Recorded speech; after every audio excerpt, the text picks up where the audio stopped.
peux vous dire que le 10 juin à 18h15, pour la petite histoire, je suis tellement nerveux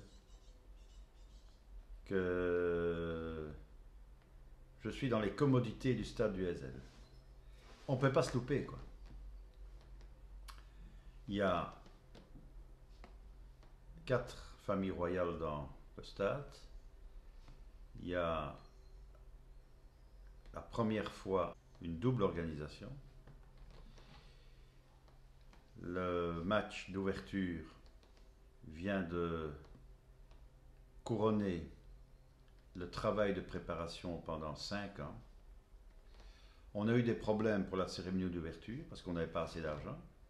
Donc on a dû aller chercher de l'argent en plus au gouvernement belge de Guy Verhofstadt qui a approuvé. On avait imaginé un géant articulé qui symbolisait la Belgique et la Hollande et qui devait enjamber la tribune 1 du stade du SL, et au dernier moment la police dit non, pas question. Donc ça, c'était quand même...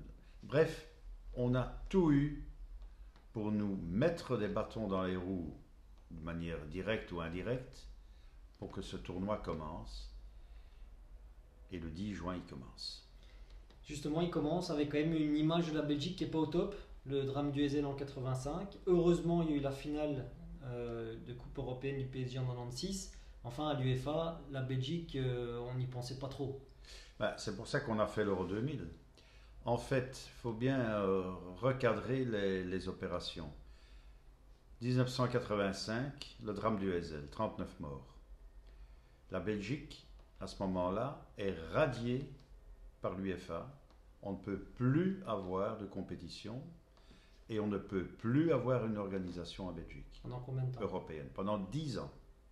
Parce qu'on se souvient, les clubs anglais ont été, eux, radiés pendant 5 ans de Coupe européenne. L'Angleterre, la fédération anglaise, a eu la même sanction pendant 10 ans. Et donc, à un moment donné, moi je rentre là à la Fédération belge de football par hasard pour régler le problème des parties civiles, des 39 morts. Il y avait 39 morts. Donc il fallait mettre à la fédération quelqu'un qui connaissait la problématique judiciaire. Il fallait mettre voilà, à la fédération un magistrat bilingue. Et c'est pas pour rien que les 2 derniers candidats, c'était Jan Peters, qui sera plus tard président de la fédération, qui était juge de la jeunesse à Malines, et Alain Courtois, qui était procureur du roi à Bruxelles. Donc c'est comme ça que ça s'est passé. Première opération, payer les victimes. La fédération n'avait plus d'argent. La fédération avait une compagnie d'assurance pour les organisations de matchs qui s'appelait la Black Sea and Baltic. Le mot le dit, elle avait sombré dans la Baltique. Donc plus de compagnie d'assurance. La fédération est condamnée par les tribunaux. Elle est condamnée par l'UEFA. Elle doit payer des sommes considérables aux parties civiles. Ça, c'est quand je rentre à la fédération en 87. Le décor n'est pas génial. Le décor n'est pas génial. Or, la Belgique, à ce moment-là, sort d'une Coupe du Monde 86 où elle était jusqu'en demi-finale. Ça ne s'était jamais passé. Donc, au niveau sportif, on était tout à fait au point. Au niveau judiciaire, on était nulle part. Au niveau financier, on était nulle part. Et donc, la première préoccupation aussi était de ramener des sponsors pour la fédération. Bref, je passe sur toute cette affaire-là. Et donc, comme nous avions une sanction de 10 ans par l'UEFA, à un moment donné, les Anglais disent, eh bien, nous serons candidats pour un euro en Angleterre, pour célébrer cette fin de sanctions et pour mettre à plat tout ce qui s'était passé par avant avec les hooligans anglais, etc., etc. Et c'est comme ça que l'Angleterre est candidate à un championnat d'Europe. Et nous trouvons, nous les Belges, 9, Michel Dauque, jeune président de la fédération, Alain Courtois, jeune secrétaire général de la fédération. Moi j'avais 36 ans et Michel Dauque en avait 37. Donc jeune à la tête de la fédération. Et on nous propose, lors de la finale de l'Euro 88 à Munich, qui oppose la Russie et la Hollande, le président hollandais nous propose, dans sa chambre d'hôtel, en mangeant des noisettes et en buvant du whisky, à son habitude, de faire 1 euro à 2. Parce que la Hollande voudrait vraiment organiser un championnat d'Europe, mais seule elle n'a pas les moyens, et elle nous demande, aux Belges, de les aider et de faire une co-organisation. Nous, les 2 jeunes gars, là, tout de suite on sent que ça c'est vraiment le dossier, ça c'est vraiment le projet, ça c'est vraiment un truc qui va nous enthousiasmer, et on se monte d'accord dans cette finale que tous les amateurs de football connaissent, puisqu'il y a le fameux goal, la reprise de volée de Van Basten contre la Russie. Alors, à ce moment-là, il faut convaincre l'UEFA. C'est jamais passé qu'il y ait 2 pays qui organisent. Convaincre l'UEFA et faire en sorte que l'Angleterre soit d'accord qu'on fasse une candidature où les Anglais prendraient 96 et nous 2000. On voulait 2000 parce que 2000 était plus parlant, plus marquant, plus parlant, plus fort. Convaincre l'UEFA, ça a été très compliqué. Parce que le principe d'un championnat d'Europe, c'est que les pays qui l'organisent, comme Coupe du Monde, sont qualifiés d'office. Donc ils ne doivent pas participer au tour préliminaire de qualification.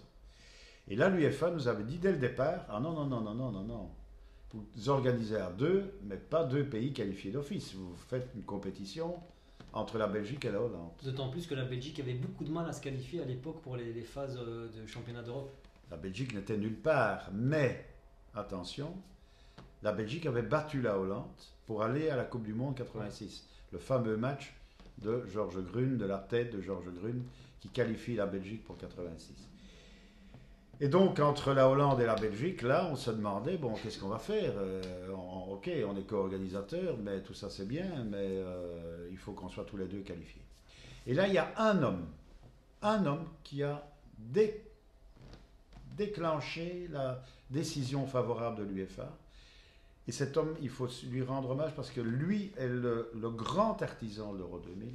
C'est Egidius Braun, qui était le président de la fédération allemande, qui habitait à Aachen, donc près de la frontière belge et près de la frontière hollandaise. Et il allait en Belgique, il allait en Hollande. C'est un homme qui aimait vivre, qui aimait manger, etc. Bon, qui aimait le piano. Bref, un jouisseur. Et lui a compris. Il a dit, mais c'est la première fois qu'on pourrait faire à 2 pays. Pourquoi est-ce que ces 2 pays ne seraient pas qualifiés d'office? Et il était vice-président de l'UEFA, et il était trésorier de l'UEFA. Donc il avait vraiment un pouvoir, puis la fédération allemande. Et il a convaincu l'UEFA que 2 pays pouvaient être candidats à une organisation et 2 pays qualifiés. Alors, je résume. Les Anglais, finalement, ont 96. La Hollande et la Belgique sont candidats pour l'Euro 2000. Il y a un pays qui est candidat contre eux, le Portugal. Et le Portugal, c'était un candidat sérieux. Parce que le Portugal, terre de football, le Portugal, à l'époque, quand même quelques grands joueurs. Le Portugal venait avec quelques atouts de construction, de stade, etc. Et je passe les lobbying d'enfer que nous avons dû faire. Ça ressemble à quoi du lobbying à ce niveau-là? Ah, ça c'est donc, on sait qu'il y a des membres du comité exécutif de l'UEFA qui vont devoir être convaincus de la candidature hollando-belge, belgo-hollandaise, donc il faut aller les voir. Il faut leur dire que c'est une chance qu'il y ait 2 pays, que leur pays pourrait un jour de cette manière-là en profiter parce qu'il pourrait peut-être un jour être candidat, en disant le championnat d'Europe ne doit pas être réservé aux grands pays, ça ne doit pas être nécessairement, l'organisateur ne doit pas nécessairement être l'Allemagne, la France, l'Italie, l'Angleterre ou l'Espagne. Parce que je rappelle qu'avant, c'était toujours ou l'Espagne, ou la France, ou l'Allemagne. Bon. Et donc, on a réussi à convaincre ces gens en disant que ce serait quand même, pour une fois, quelque chose d'intéressant. D'autant plus qu'on venait avec un principe qui était le football sans frontières. Il n'y a plus de frontières dans le football, eh bien, il n'y a plus de frontières non plus dans une organisation. Et donc, on a réussi cela, et les Portugais se sont retirés. Ce qui fait que lorsque nous avons été désignés, le 14 juillet 1995, lorsque Lennart Johansson, le président de l'UEFA, me dit, avec un collègue hollandais, je pense à Ribéen, vous avez l'Euro 2000, vous êtes désigné officiellement après le comité exécutif. Je pense qu'il n'y avait qu'un seul journaliste belge. Et je pense qu'il n'y a même pas de journaliste hollandais. Donc nous avons été désignés pour organiser le 3e événement au monde à Genève, le 14 juillet 1995, et nous étions 4. Maintenant, quand il y a une désignation d'un championnat d'Europe, d'une Coupe du Monde, de Jeux Olympiques, c'est l'effervescence, tout le monde attend. On a vécu ça avec la Coupe du Monde en 2010, qu'on a raté. Bon, bref. Mais là, on était 4, et donc on a été manger une raclette à 4, et puis on a repris l'avion, et on a dit, voilà, en 1995, on est désigné pour organiser un championnat d'Europe à 2 en 2000. Et tout le monde s'en fout. Et tout le monde s'en foutait. Pourquoi es-tu désigné directeur du tournoi? C'est casse-gueule. Et puis autre question, quelles sont les aptitudes qu'il faut avoir finalement? Alors que la désignation du directeur du tournoi, ça a été très complexe. Les Hollandais voulaient la direction du tournoi. Pas de doute à ça.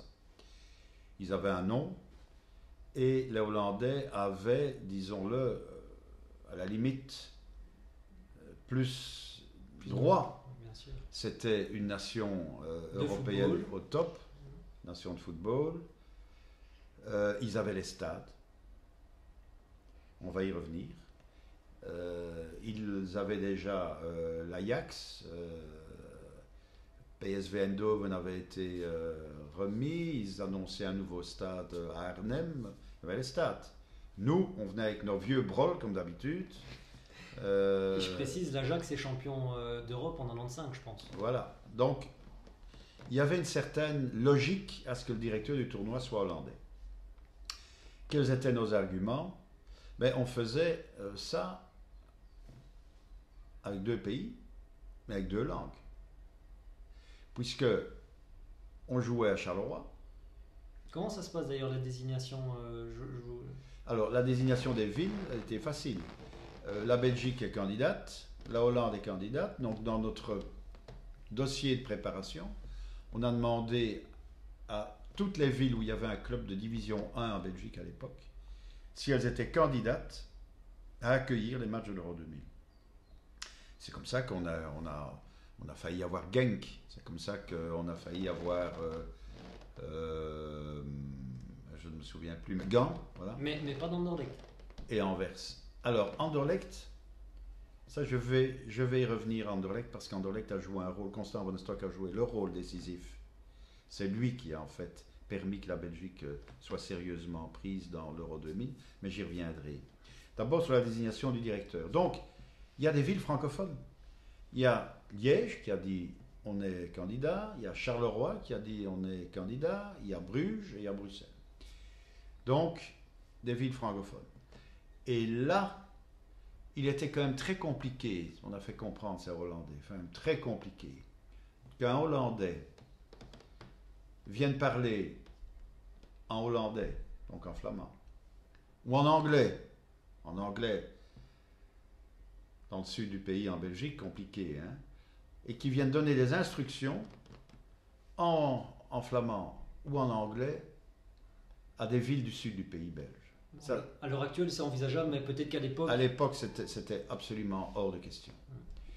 Et donc, la fédération belge a soutenu ma candidature, Michel Daug a défendu ma candidature, et puis j'ai été désigné effectivement comme le responsable d'un quartet en fait, puisque nous avions 2 directeurs belges, 2 directeurs hollandais, et moi j'étais donc un des directeurs, j'étais l'administrateur délégué en fait, j'étais le CIO de l'Euro 2000, avec Michel Sablon qui était mon collègue, et puis Harry Been qui était le secrétaire général de la fédération hollandaise, et Enis Morenburg qui était le trésorier de la fédération hollandaise. Je reviens sur Anderlecht. L'UEFA exige qu'il y ait 4 stades en Belgique et 4 stades en Hollande.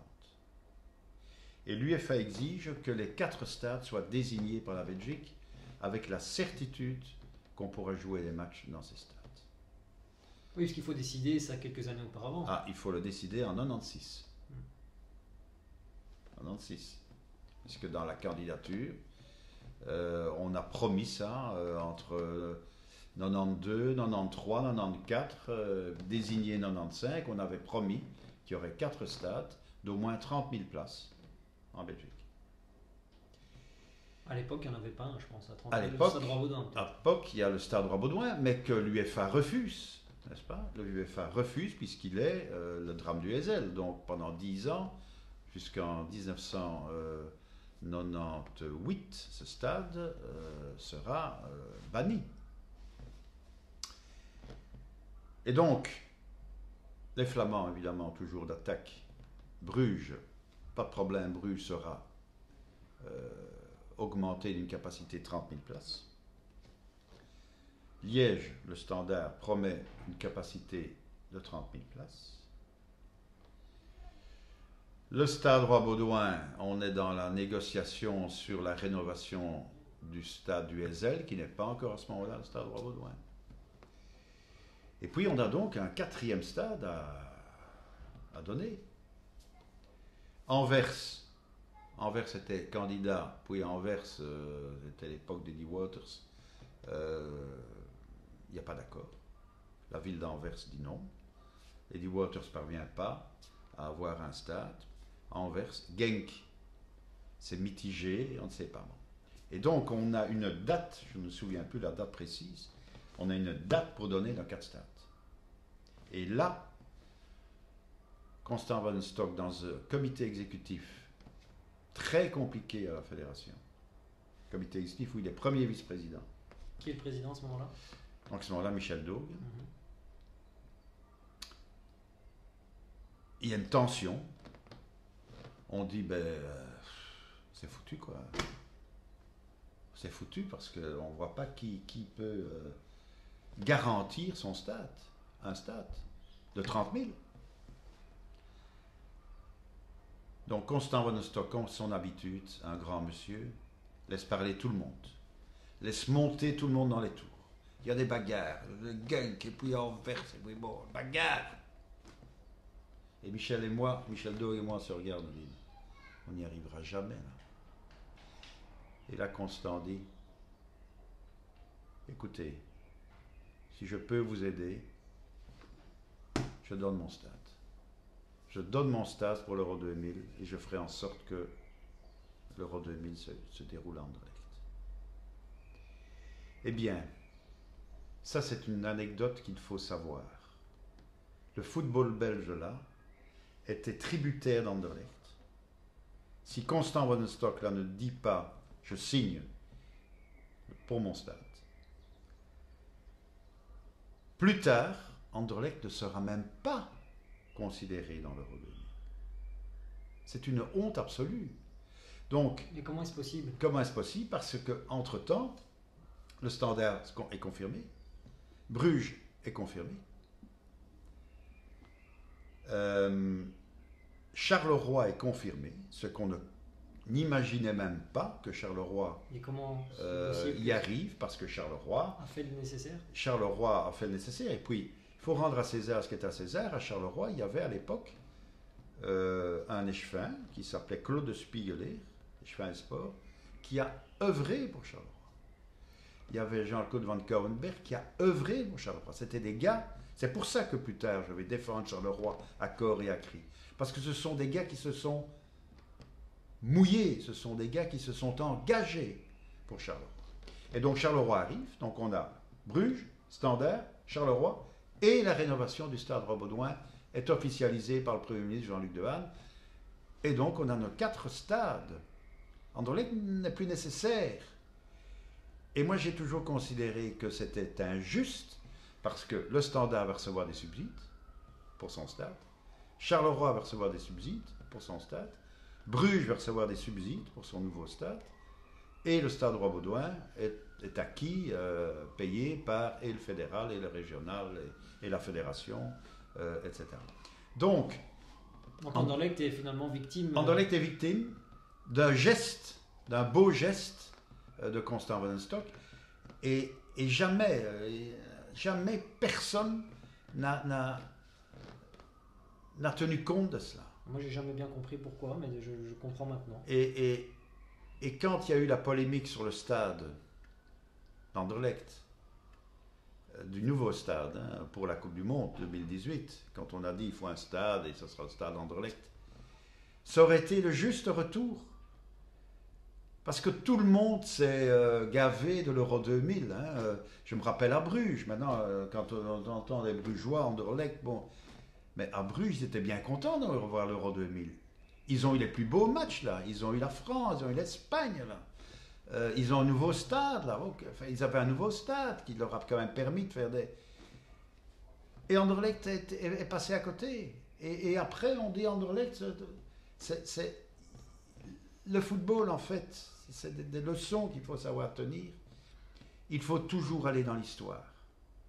Toujours revoir ce qui s'est passé. Il ne faut pas toujours courir devant. Il faut de temps en temps courir devant en sachant ce qui s'est passé derrière. Et ici, Anderlecht a été victime de toute cette cabale contre eux. Finalement, ils n'ont jamais eu de subside là-dessus. Pour revenir sur le directeur, quel genre d'aptitude il faut parce qu'il faut avoir déjà en tout cas des nerfs solides? Il faut en tout cas connaître le football, déjà. Ce qui souvent, je constate ça, dans certains clubs ou certaines fédérations, ils ne connaissent pas toujours le football. Il faut connaître le football. Donc vivre le football, savoir ce que ça veut dire. Bon. 2, effectivement, il faut connaître quelques langues. Parce que le dialogue Hollande-Belgique est en flamand, mais le dialogue UEFA et toutes les nations qualifiées est en anglais. Ensuite, effectivement, il faut une dose de relativité des événements. C'est-à-dire prendre du recul.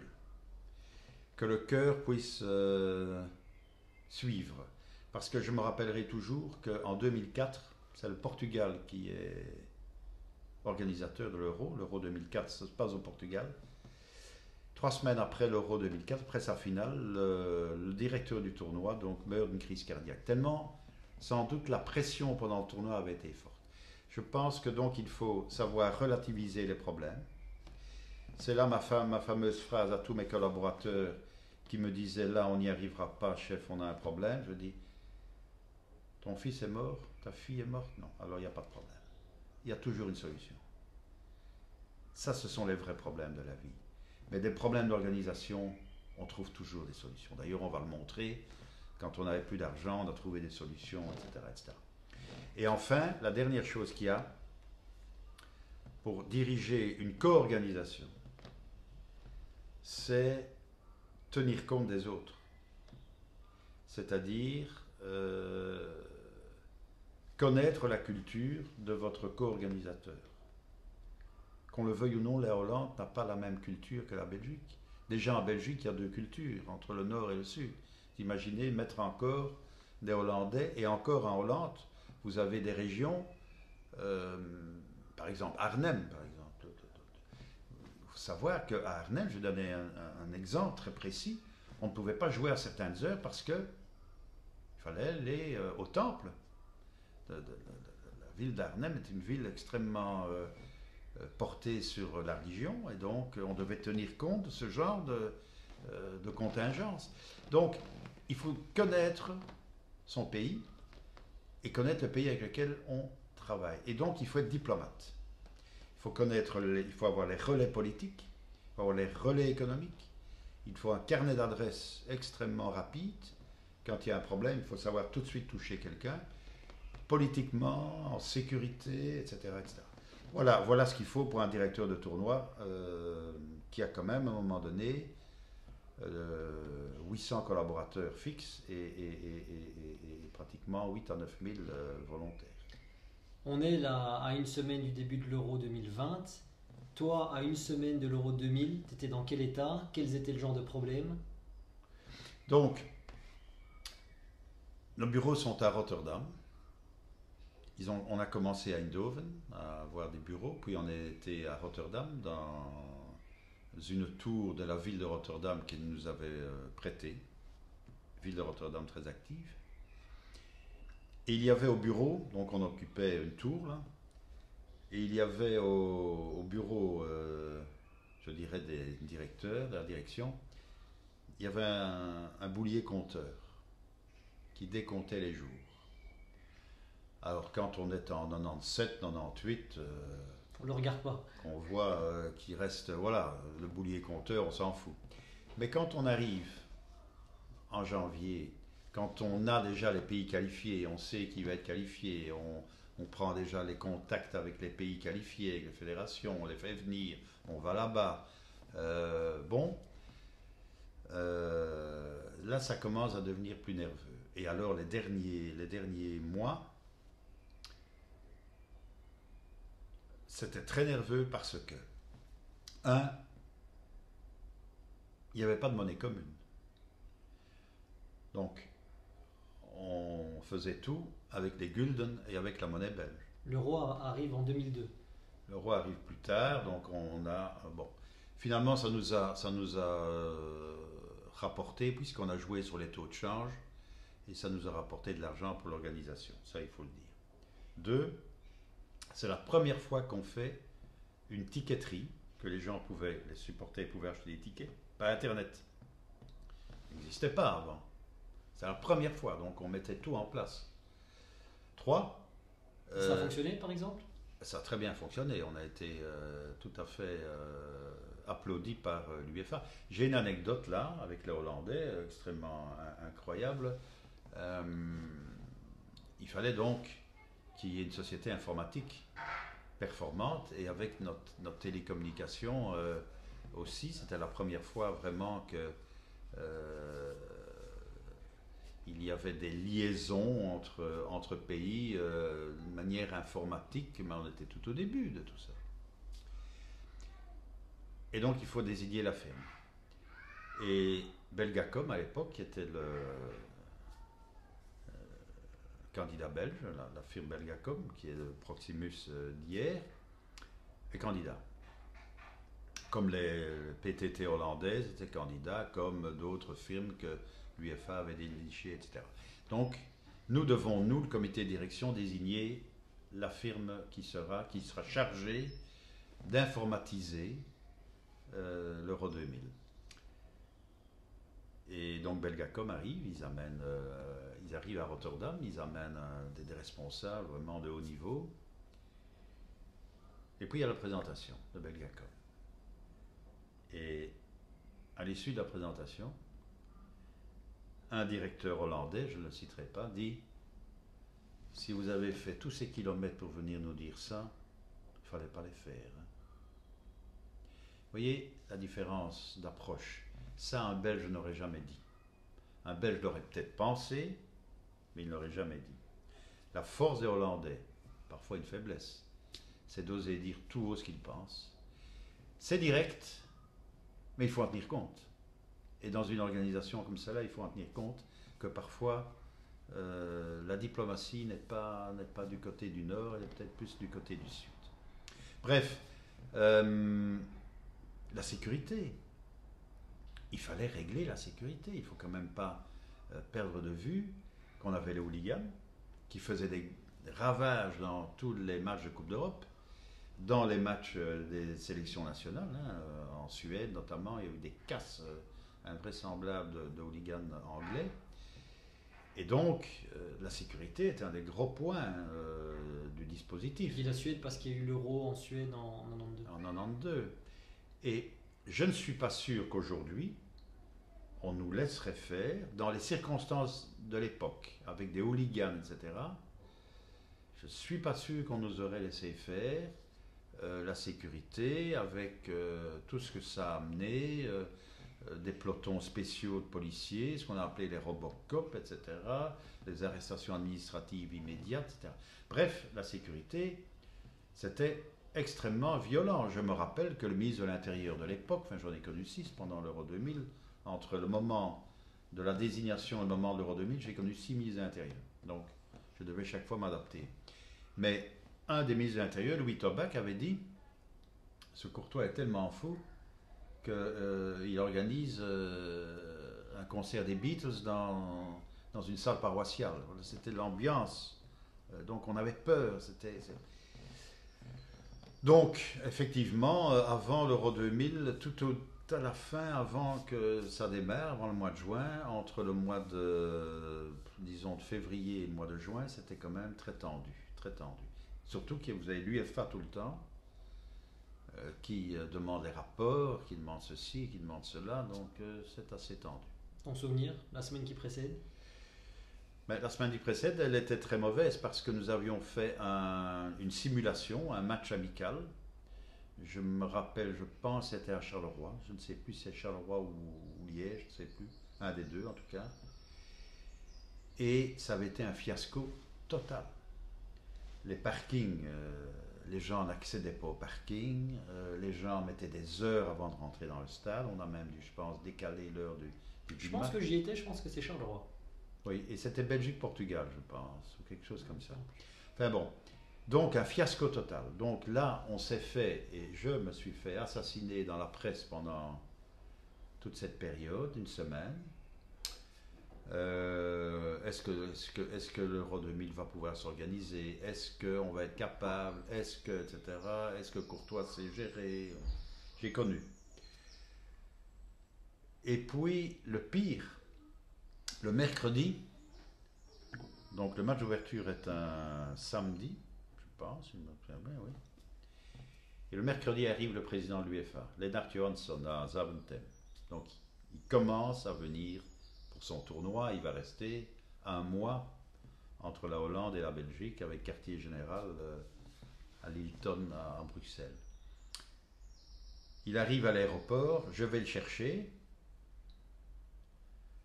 Et j'attends sa voiture, qui va être sa voiture pendant tout le tournoi, et un chauffeur qui n'arrive pas. C'est ennuyant. Quand vous avez le président de l'UEFA en face de vous, seul, avec son secrétaire, et qui attend une voiture pour aller à l'hôtel, et que la voiture n'arrive pas, c'est embêtant. Et là, il me dit, vous vous rappelez, et c'est exact, le 14 juillet 1995, il m'a dit attention à une organisation, il y a deux choses qu'il faut bien avoir en tête, c'est les transports et la ticketterie. Et donc, là, il attend sa voiture le 8 ou 7 ou 8 juin 2000, il n'y a pas de voiture, et il me dit Do you remember what I told you, etc. Et il avait raison. Et donc là, j'ai dû rentrer l'après-midi. Bon, finalement, je l'ai pris avec moi, etc. Donc on a réglé ça, mais je voyais bien qu'il était furieux. Et là, et à juste titre. À juste titre. Et là, l'après-midi, j'ai dû taper dans mes équipes parce que là, tout ça, une misverstand, une incompréhension. Ok, tout ça peut arriver, mais voilà. Donc, je peux dire que le 10 juin 2000, effectivement, j'étais quand même assez nerveux. Mais il fait magnifique ce jour-là et finalement, ça va être un jour de fête incroyable. Oui, la cérémonie d'ouverture est formidable. La Belgique bat la Suède. Il y a la famille royale belge, hollandaise, luxembourgeoise, suédoise dans le stade. Faut pas se louper. Faut pas se louper là. Plus, Pourquoi? Parce qu'en termes de protocole, oui, en termes de protocole, bon, et pour l'image de la Belgique, Forcément. hein, vous l'avez rappelé, on sortait de l'affaire Dutroux, on sortait du drame du Heysel, enfin bon, l'image de la crise de la dioxine, enfin vous n'avez pas connu tout ça, mais la Belgique a été secouée par l'affaire Dutroux quand même, hein. C'était quand même une affaire invraisemblable en Belgique. Puis la crise de la dioxine qui était une affaire pandémique, bon, où la Belgique a mal réagi, etc. Donc tout ça était dans un contexte difficile, et là, c'est l'apothéose, mais bon, donc pour nous c'était important, il fallait gérer, gagner ce match d'ouverture. Maintenant, ça c'est officiellement. Mais achter het scherm, derrière les coulisses. l'écran, dans les coulisses, j'ai un problème énorme. Parce que un de mes gros partenaires, vous savez que dans une organisation comme celle-là, il y a 3 sources de financement. Il y a la ticketterie, bien sûr, il y a le sponsoring et il y a les hospitalities, donc tout ce qui Les est VIP.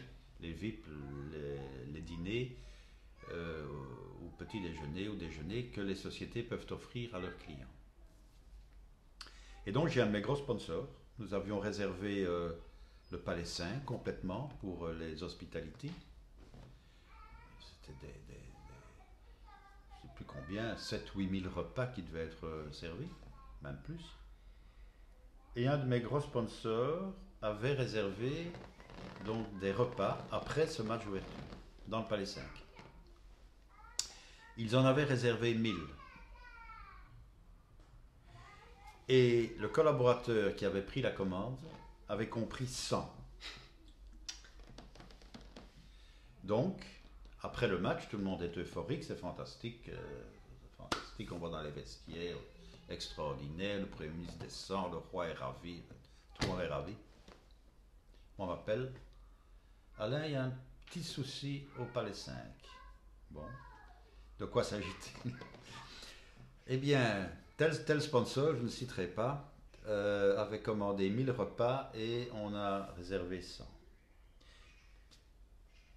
Et maintenant, ça me fait un peu penser à un film qui s'appelle La Fête, qui est un film avec Bakri, je pense, qui raconte l'histoire d'un traiteur qui a un problème à un mariage, il doit le résoudre. Eh bien là, on a dû le résoudre. On l'a résolu. Mais ça, ce sont des moments compliqués. Donc, il faut gérer. Gérer à l'instant et trouver la solution pour un partenaire les plus importants de l'UEFA. Ce n'était même pas un partenaire local, c'était un des gros partenaires de l'UEFA. Autant dire que le secrétaire général de l'UEFA n'était pas satisfait non plus et qu'à certains moments on met son téléphone comme ça tellement que ça gueule dans le téléphone. Voilà. Pour conclure ce premier épisode, la Belgique gagne ce soir-là grâce à Mpenza 2-1. Est-ce que tu penses que la Belgique peut gagner le tournoi? Non, j'ai jamais pensé que la Belgique gagnerait ce tournoi dès le départ. Je savais qu'on avait une bonne équipe, mais on n'était pas l'équipe favorite. Hein. Mais ce soir-là, il se passe encore autre chose. Hein, c'est que le bourgmestre de Bruxelles de l'époque bloque la Grand Place. Donc c'est la fête, la Belgique gagne, formidable, fantastique, contre la Suède. Et puis le bourgmestre de Bruxelles, de manière incompréhensible, bloque les gens, bloque la fête, quoi, en fait.